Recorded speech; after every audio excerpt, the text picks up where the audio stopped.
sommaire, Grand Cru Fortbourg, le domaine Joseph Grus, un livre passionnant. Et pour finir, mon coup de cœur, un Chinon vieille vigne. Alors le Fortbourg déjà, expliquez-moi d'où ça vient. Alors Fortbourg vient de la déviation de fort qui veut dire devant et de berg et non bourg qui signifie colline. En fait, il porte très bien ce nom, ce Grand Cru, parce qu'il est protégé par le petit et le grand ballon. Du coup, il y a une pluviométrie qui est faible, un terroir plutôt solaire, précoce et avec une très belle maturité des raisins. Que vous m'avez classé dans les terroirs calcaro-gréseux. Exactement. Alors, il a une surface très importante, de 73 hectares, même un peu plus, mais il est très homogène. C'est un grand cru qui a la particularité d'être une bande étroite, très allongée, plutôt à mi-coteau, là où il situe les plus belles parcelles. La particularité également, c'est qu'il a quand même quelques nuances. Au nord, on est plus sur un terroir profond avec de la marne. Et au sud, on est sur un terroir plutôt pauvre, caillouteux, avec le fameux calcaire jaune de Rouffach et une pointe de fer. Et selon les vignerons de ce Grand Cru Fortbourg du côté de Rouffach, pour préciser quand même sa situation géographique, tous les cépages se portent à merveille sur ce Grand Cru. C'est quoi, des vins plutôt puissants du coup? Alors ce sont des vins puissants, minéraux, mais qui conservent toujours de l'élégance. La partie argile va donner ce côté un peu plus massif et le côté minéral et salin est provoqué par la présence de la roche. Le pinot noir est particulièrement reconnu sur ces parcelles. Ah oui, le pinot noir est reconnu depuis toujours d'ailleurs.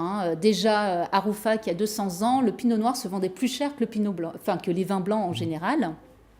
Et à l'heure actuelle, ils cherchent à ce que le pinot noir soit revendiqué en grand cru. C'est en cours, certainement en 2020.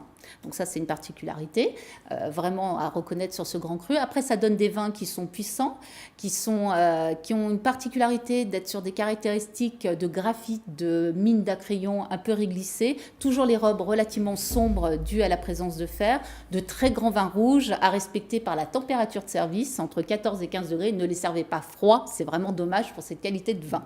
Et vous nous avez choisi évidemment un domaine à mettre à l'honneur. Le domaine Grus, qui a pour notamment son pinot noir, le Grand V. On a rencontré André Gus, on regarde.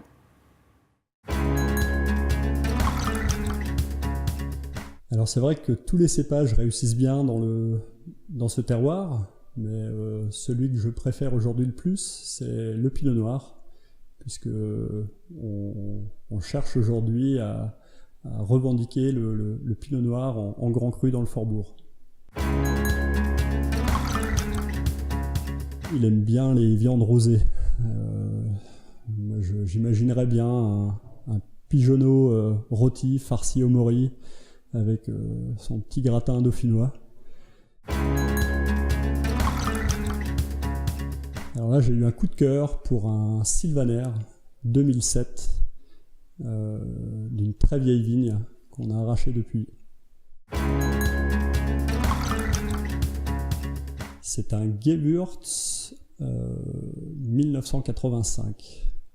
Et connaissant le potentiel de garde du Grand Cru, à mon avis, elle a encore de beaux jours devant elle. Et l'objet de la semaine, Valérie, alors c'est un livre cette semaine. C'est un livre qui s'appelle Le Parfum du vin. Petit livre extrêmement bien illustré, très complet. Il va vous faire voyager parmi tous les parfums du vin. Alors ça va sur la partie florale, mais c'est très précis en termes de découpe des familles. Ça va sur les plantes aromatiques, même sur les arbustes floraux. Il y a même les défauts du vin. Très joli ouvrage, bien illustré. Notamment, vous avez toujours les photos et forcément, par exemple, là on parle du romarin, l'histoire, l'étymologie, également le type d'arôme qu'on va retrouver dans les cépages et les vins. Un bel outil aussi pour l'initiation à la dégustation que vous pouvez coupler avec les petites fioles d'arômes à sentir. Très joli outil. Voilà. Indispensable le parfum pour du vin. Les spécialistes. Votre coup de cœur de la semaine? Alors, mon coup de cœur de la semaine, direction la Loire pour l'appellation Chinon. Donc, on est à un 100% Cabernet Franc. Le domaine, c'est Fabrice Gasnier. C'est un vigneron bio, l'une des références en Chinon. On est vraiment sur une très belle maturité de raisins. Les raisins sont très mûrs. C'est de la vieille vigne, tout petit rendement, moins de 35 hecto à l'hectare. Ça donne pas ces déviances de poivrons qu'on peut avoir sur des Cabernet Francs qui ne sont pas assez mûrs. Le nez est très expressif sur des fruits noirs, des fruits rouges, un côté côté poivré, épicé, un peu mentholé. En bouche, hein, c'est rond, c'est soyeux, c'est concentré. La longueur en bouche est remarquable. Les tanins sont présents mais fondus. Très joli coup de cœur pour ce chinon qui est bien représentatif de son appellation et ça permet déjà d'appréhender d'autres grands chinons. Voilà. On est sur quelle fourchette de prix? On est à 11,50 €. Complètement raisonnable. Très belle raisonnable bouteille. pour cette qualité de vin. Merci beaucoup Valérie, vous retrouvez évidemment cette référence et toutes les autres sur le site apicurien.fr et on rappelle évidemment que l'abus d'alcool est dangereux pour la santé.